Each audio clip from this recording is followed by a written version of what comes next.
Hello, good morning and good afternoon, Excellencies, delegates, the ISD Alliance members, distinguished guests, ladies and gentlemen. We have a jam-packed agenda, so that's why we're starting, right on the dot at 9 a.m. It is my great pleasure to welcome you to this first session of the 2021 SDG Investment Fair. Today and tomorrow, the sessions of the SDG Fair will address one of the largest challenges the global community is facing when it comes to the implementation of the SDGs, and that is how to mobilize the necessary resources that are required to put the world on a sustainable development trajectory. Yes, the SDG Investment Fair offers a crucial opportunity to advance the discussion on this topic and to identify concrete actions. It provides a platform for direct exchange between governments, the private sector, development finance institutions, multilateral agencies, academics, and other key stakeholders. My name is Joaquin Hugo. I'm the head of Global Solutions at Citi, and it is my privilege to moderate this session as a representative of one of the members of the UN Secretary General's Global Investor for Sustainable Development Alliance. The GISD Alliance members have been working closely with the UN's Department of Economic and Social Affairs on the organization of the SDG Investment Fair. In fact, the topics of the SDG Fair sessions this year are closely aligned with the work of the GISD Alliance. Let me give you a brief overview of the program. First, we will have presentations of concrete SDG aligned investment opportunities by 4 countries. Jamaica and Kenya will present today, and Ghana and Pakistan will present tomorrow. The presentations will be followed by a dialogue with investors. In addition to the country presentations, there will be 3 policy spotlight sessions that will focus on critical issues for mobilizing investment into the SDGs. One session later today will explore how to scale up investment in sustainable infrastructure. There's 2 sessions tomorrow. One of the policy spotlight sessions will look into critical incentives to incentivize to promote long-term investment. And finally, there's another session tomorrow that will look at the role of the SDG-related metrics in order to strengthen reporting and alignment of investment and finance with sustainable development. We have a short period of time for the agenda, so we're going to start right away with the country presentations. The format is that Jamaica and Kenya will both present their projects for 20 minutes. After the Jamaica presentations, there will be a time for discussion with the GISD Alliance members, the DFIs, and members from the audience, and then we'll replicate for Kenya. My great pleasure to welcome the delegation from Jamaica to the 2021 SDG Investment Fair. The members of the Jamaican delegation are the Honorary Nigel Clark, Minister of Finance and Public Service, Ms. Diane Edwards, President of the Jamaica Promotions Corporation. Dr. Clark will make opening statements, render the main presentation, and then we have 2 panelists from Jamaica, Dr. Eric Deans, who's the CEO of the Jamaica Special Economic Zones Authority, and Mr. Gleister Cunningham, who's the Vice President of Investment and Performance Monitoring at the National Water Commission. And with that introduction, let me hand it over to the Jamaica delegation, to Dr. Clark, and then to Ms. Edwards for the presentation. Know Jamaica? Let's talk about Jamaica. Let's talk business. Let's talk opportunity, manpower, and stability. Let's talk infrastructure and location. Let's talk about manufacturing, agriculture, energy,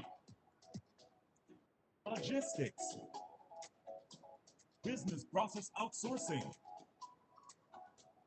and tourism. Let's talk about your business. Let's talk vision and growth. Let's talk success.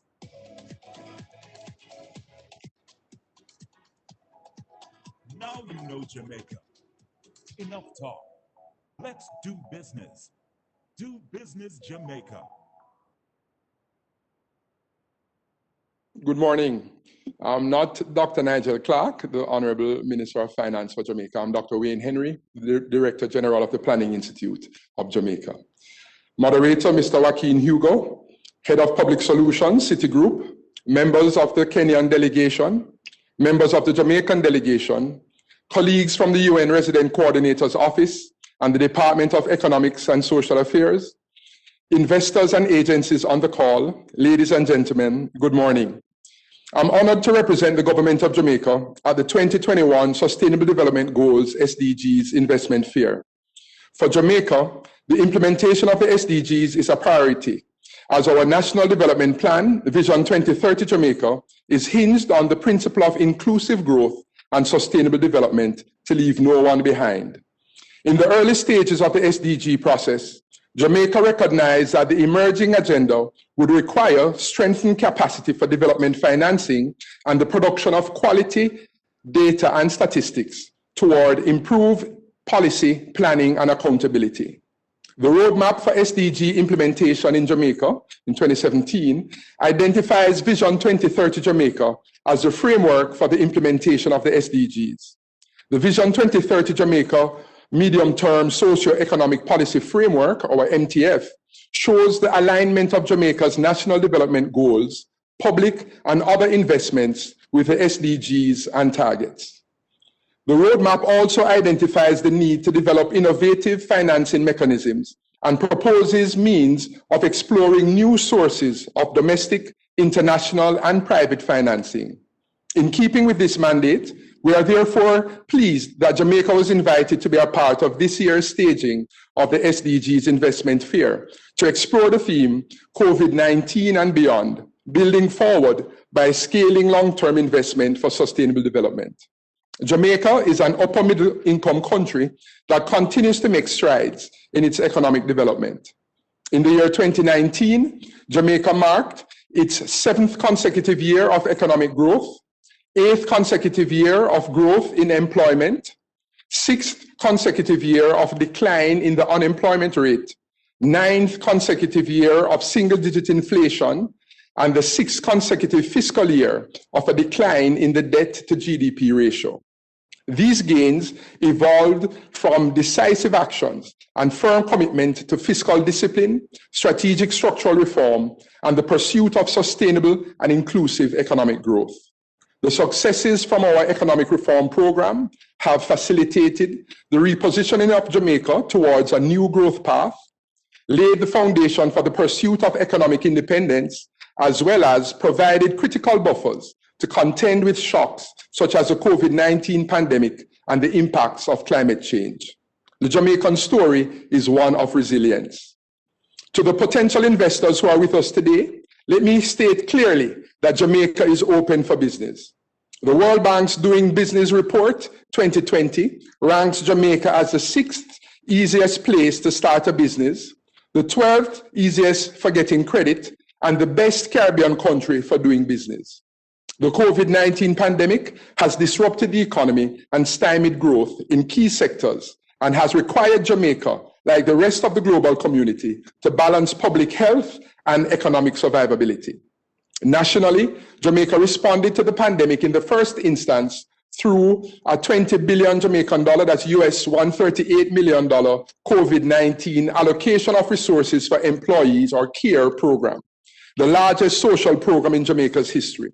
And most recently, through the Social and Economic Recovery and Vaccine Program for Jamaica, that's a Serve Jamaica program, which commenced in the current fiscal year 2021-22, In addition to funding healthcare and vaccines, a critical element of the program is the upgrading of physical infrastructure to drive jobs and economic activity, improve productivity, and strengthen resilience.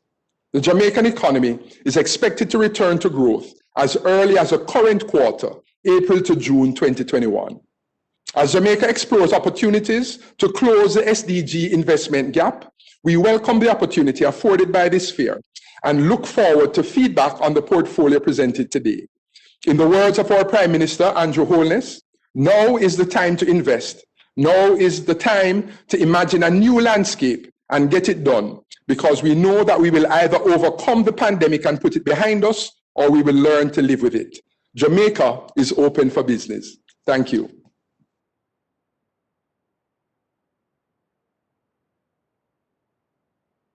Thank you very much. Then we're moving on to the portfolio presentation. Ms. Edwards. Good day, good morning, good afternoon, all. I'm Diane Edwards, President of JAMPRO, Jamaica's Economic Development Agency, responsible for attracting and facilitating local and foreign investment, increasing exports, and driving improvements in Jamaica's business environment.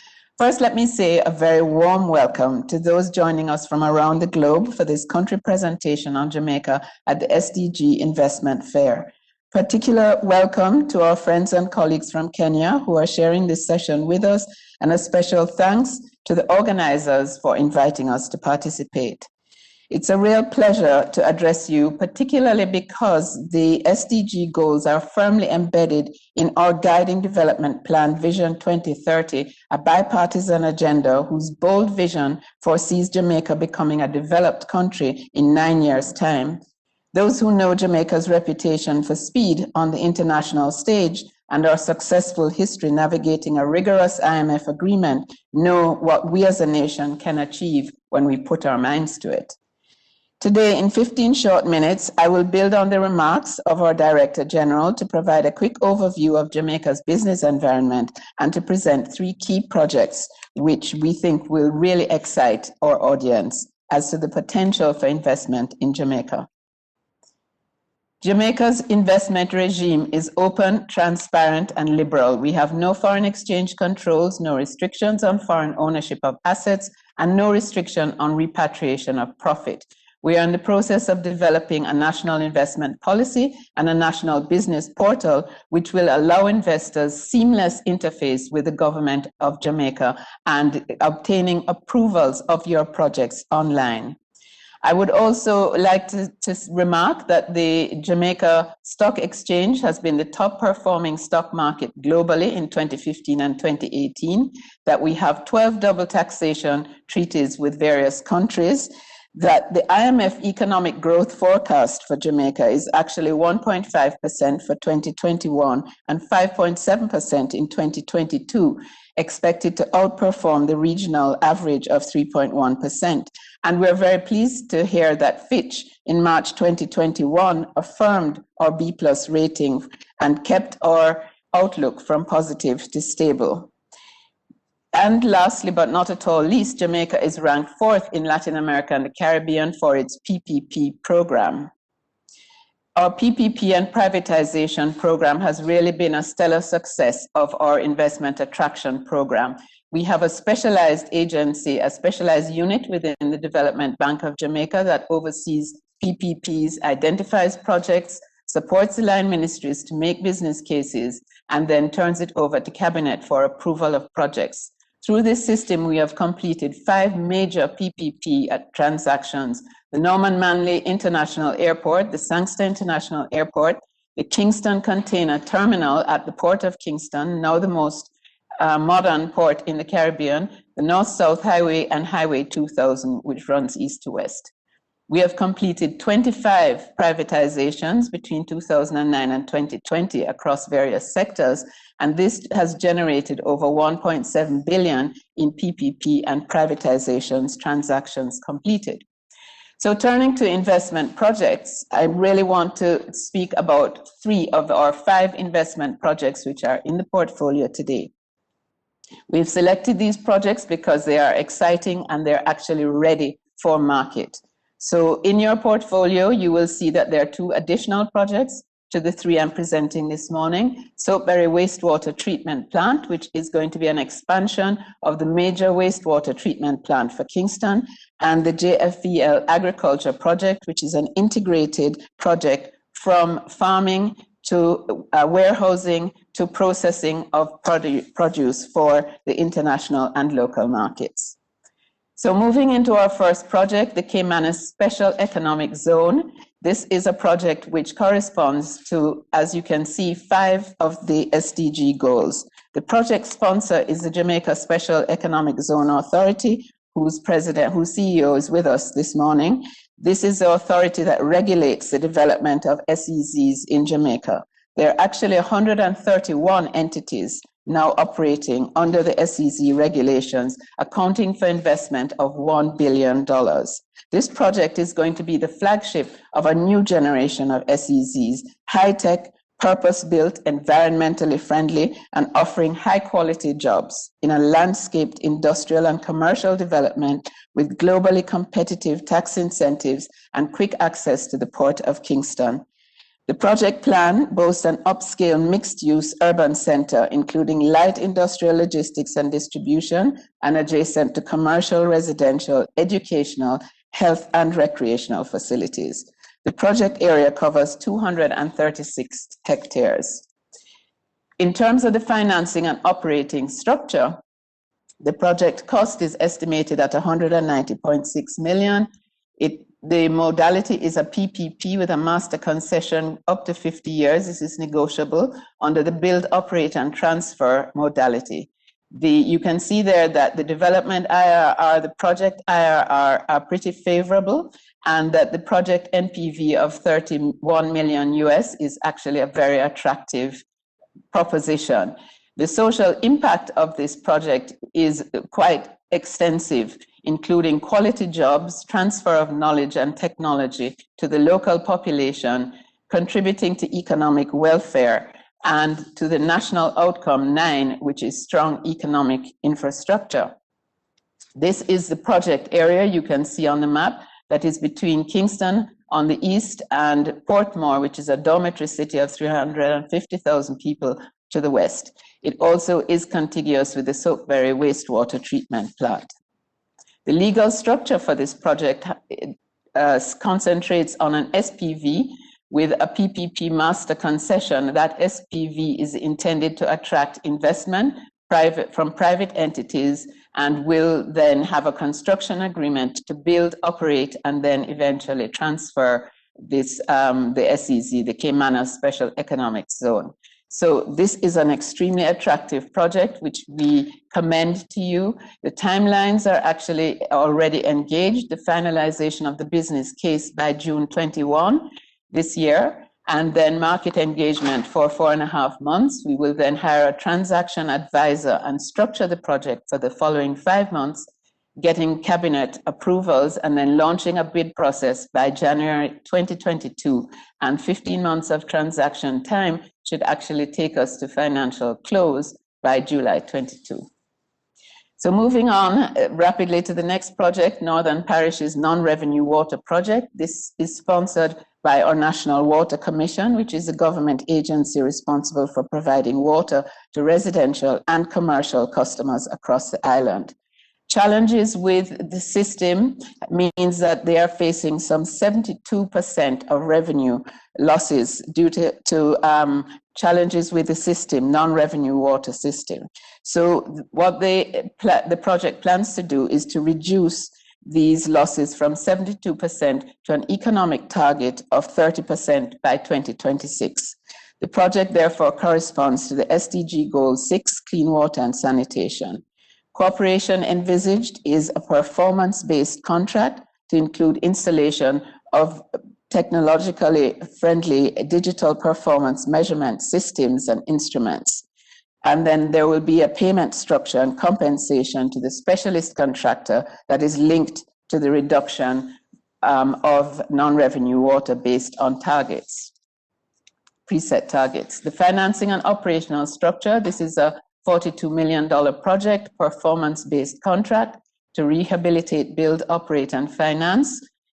The revenue source will be from an NWC, a National Water Commission tariff, and this project will generate annual positive net cash flow of $12.9 million in 2026. So really, we think that this is a very worthwhile project with a strong social impact. It will impact on the lives of probably close to 500,000 residents currently, and then new residents which will come into the area based on the new operating opportunities. This is a map of the area which will show you where the residents live who will be affected by this project.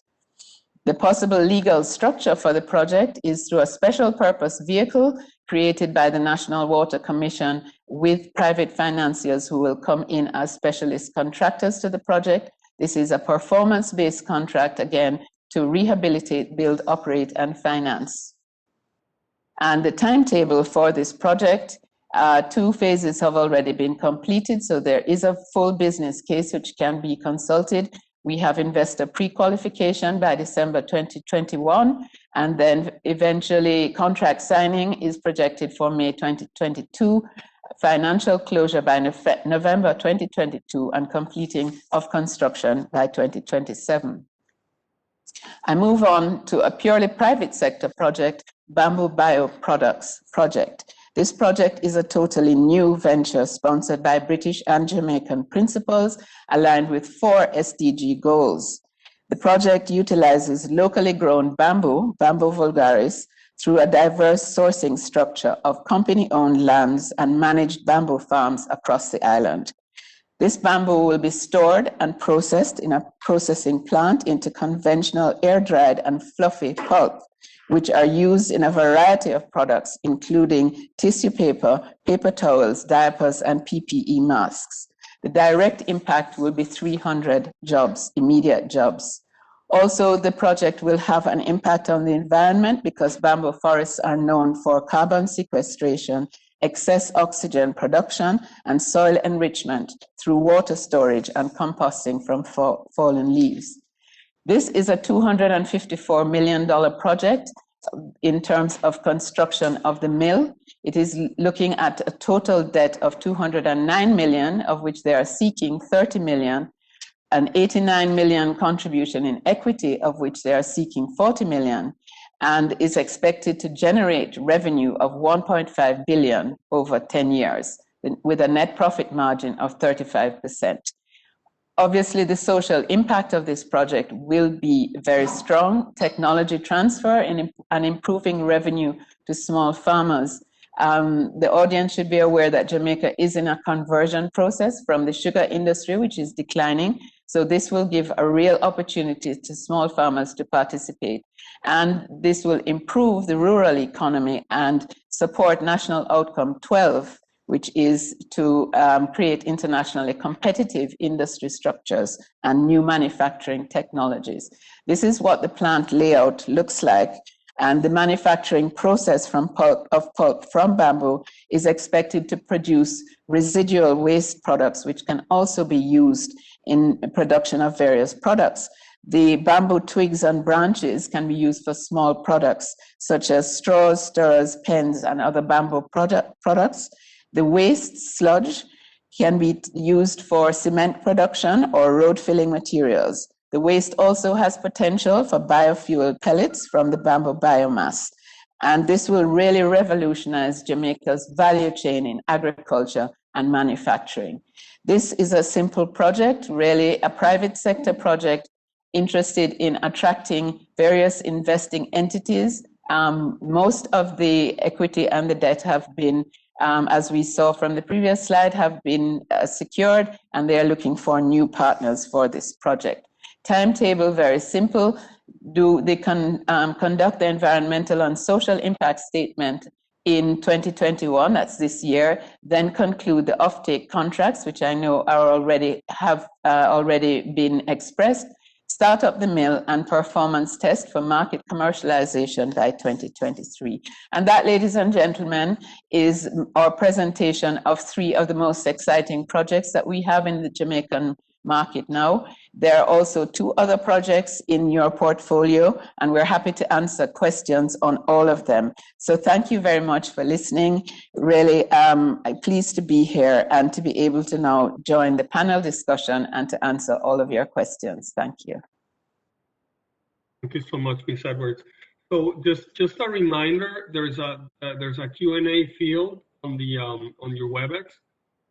If you have a question, please go ahead and put it in there. We'll collate questions after we invite our panel and our respondents from the ISD to make comments.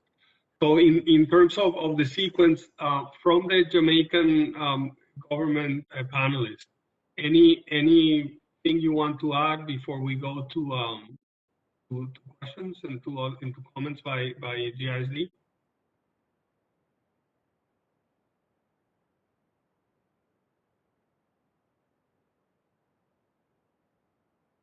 Okay, so if there are no comments from the panelists, let me invite Nadia Nikolova from Allianz for any reactions to the Jamaican presentation.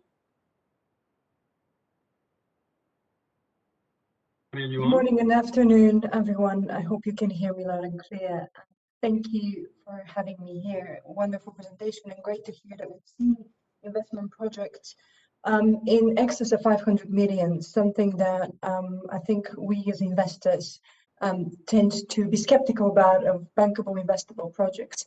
I think what was very clearly and illustrated is the vast ways in which we see different projects being financed, for public-private partnerships, all the way down to fully commercial projects, and in between contracts that are performance-based.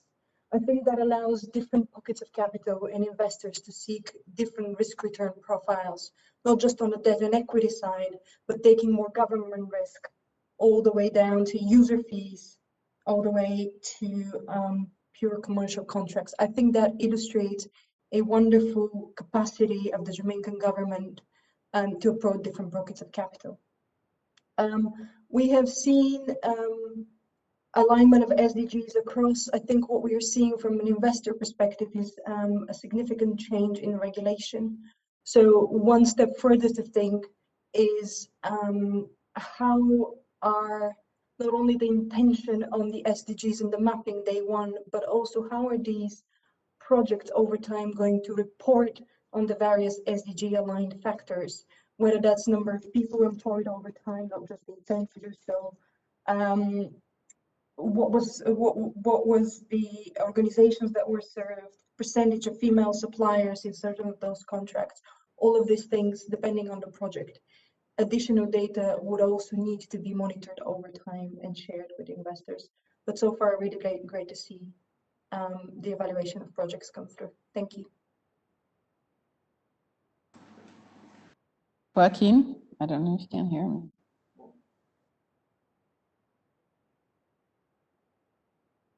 Joaquin, are you able to hear? Yes, I'm sorry, I was on mute myself. Any comments from Katerina Court from Bank of America, Global Sustainable Group? Hi, I hope you're well. Thank you very much for the presentation. We have had several discussions on the GISD and have seen how fantastic certain regions have been doing, and congratulations, that's very well done. From a Bank of America perspective, the question for these type of projects is always very important to get a clarity in the summaries, what type of developer you're looking for, or who really the developer will be of these projects. It helps to de-risk the overall model, and it's when I went through the very comprehensive summary, I think it would be really helpful to get more clarity around who the developer will be, how long the developer will be involved, how much experience the developer has. We banks generally are only a financing conduit. We are stupid. So we need intelligent people such as the Jamaican government and the developers to help us how the projects can make the impact over time.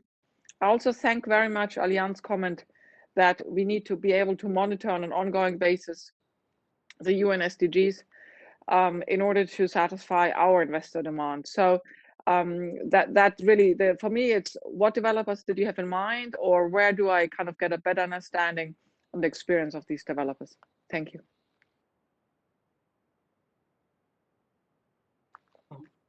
Any comment from the Jamaica panelists to that question?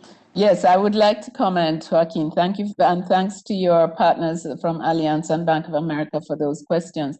First of all, the development of the National Business Portal is going to mean an online system for monitoring of all investment projects. We also have the Vision 2030 Secretariat, which presents quarterly reports on the progress. And as I said, the SDG goals are embedded in Vision 2030. So it's a part of that report, and various systems within the Jamaican government, such as the Statistical Institute and the Planning Institute of Jamaica, will monitor a vast variety of indicators which are published annually in the Economic and Social Survey. In terms of the presenters or the sponsors of the projects, we can give full information on the sponsors of the projects and their track record. The Bamboo Pulp project is sponsored by a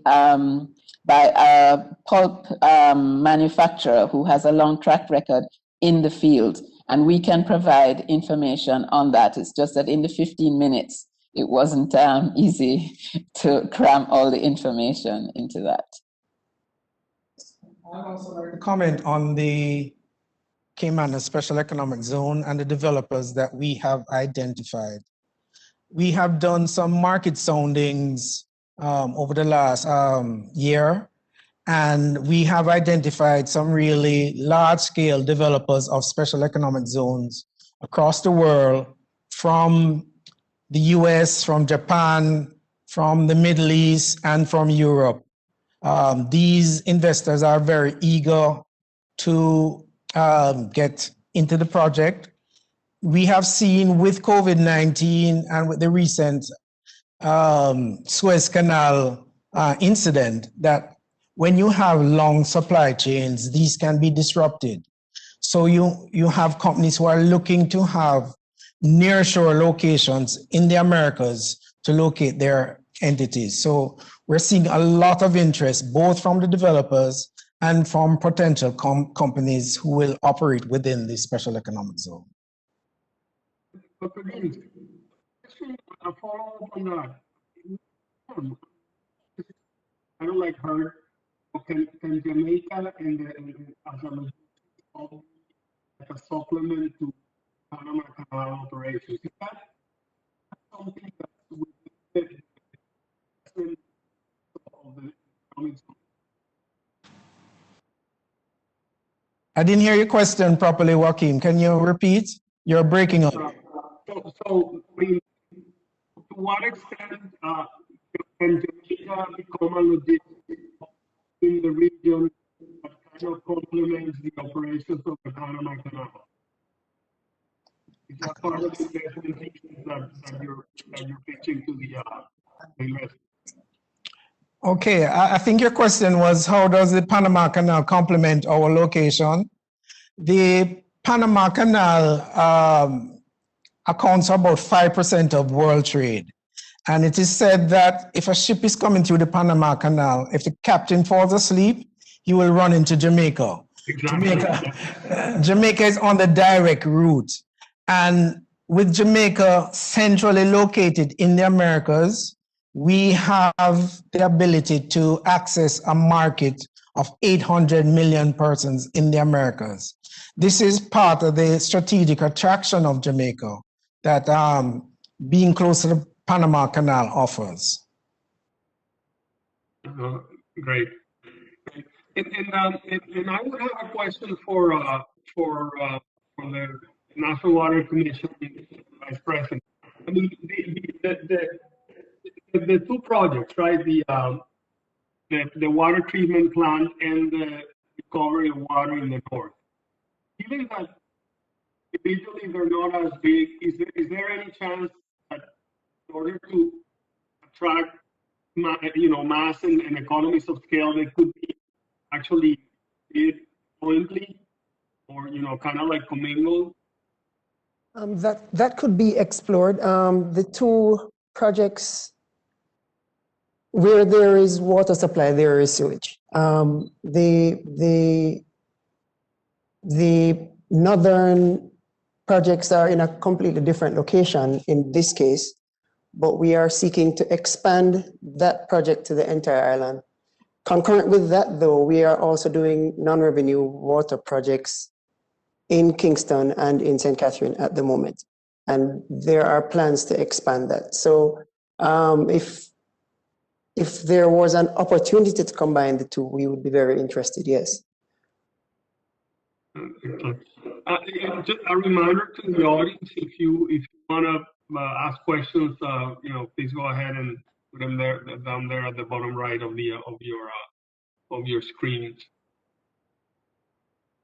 So I don't think we have any questions from the audience as of now. I'll pose one last question to the Jamaica delegation, and it is, the typical issue we have with environmental permitting. So to what extent is the economic zone and the bamboo project have made progress in terms of environmental, which is one of the, I would say, biggest bottlenecks that investors get scared away from if it's into an early stage? Well, I'll take it from the Caymanas perspective. The Caymanas project, we have done a strategic environmental impact study. When we get a developer selected and the project has been gone through more detailed design, working with JAMPRO and the planning agencies, the development approval agencies, we will fast track any environmental approvals that are necessary for this project. We don't see it as an impediment in getting the project moving forward. And I may add, Joaquin, that there have been substantial studies done already on the Caymanas location. So already we know the shape of the environmental challenges with that site. But on a general basis and relating to the bamboo project, we have the National Environmental Planning Agency, which monitors all environmental impact statements, which big investors are required to do if they are doing projects in Jamaica. We have not found this an impediment. We work very closely with them. And so, as Eric said, we will be fast tracking approvals, but ensuring that there is a robust climate environmental impact statement. I could just compliment President Edwards' statements. As she had mentioned in her presentation, the economic zone and our Saltberry treatment plant are adjacent to each other, and it's in all likelihood the effluent from the zone would come through the NWC's plant.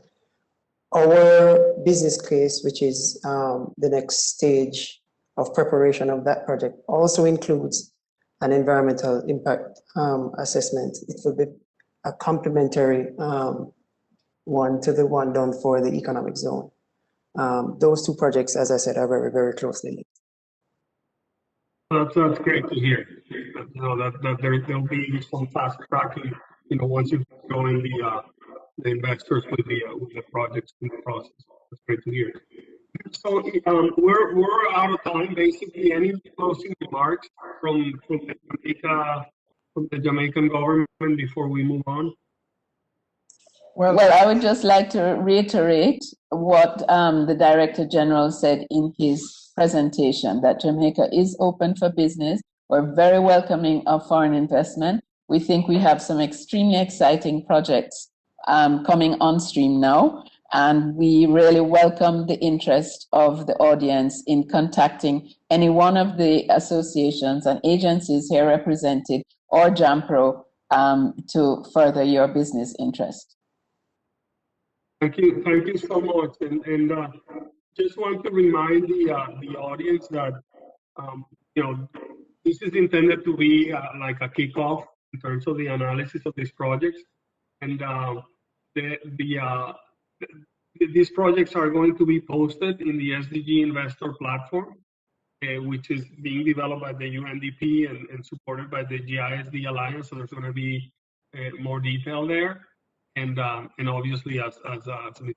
Edwards was saying, contacting the specific entities in Jamaica. So thank you so much to the Jamaican delegation again.